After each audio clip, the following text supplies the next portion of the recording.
In today's video, I'm going to teach you how to add a PDF link.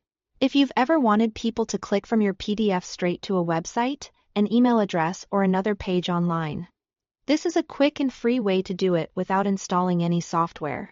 We'll use online editors like PDF-Aid, PDF Simply, or DocHub. They all work in a web browser and follow a very similar process.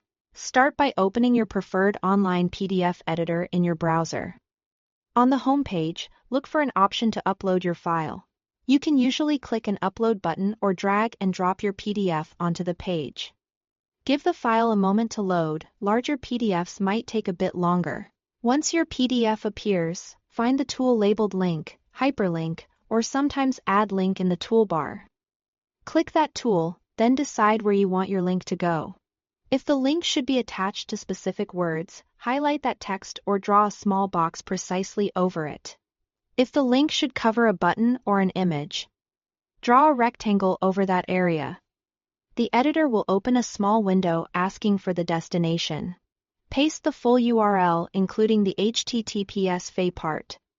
To avoid broken links, some editors also offer options like opening the link in a new tab. Choose what works best for your audience.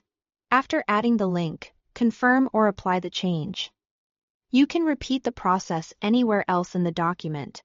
Keep your link areas clean and precise so people don't accidentally click where they shouldn't. Clear, descriptive link text like "View the full guide online" is more helpful than a vague "click here." When you are done, look for a Save, Apply Changes, or Export button. The editor will prepare a new version of your PDF with the links embedded. Download that file to your computer and give it a clear name so you can find it later. Before sharing, test your PDF. Open it in a standard viewer and click every link to make sure it goes to the correct page and that only the intended area is clickable. If something isn't right, reopen the file in the same online editor. Adjust the link box or URL and save again. A quick note on privacy: avoid uploading sensitive documents to any online service. If you must, choose a trusted editor and check whether it deletes files automatically after processing. When everything looks good, you are done. Your PDF now includes working hyperlinks, created quickly and for free in your browser. Thanks for watching.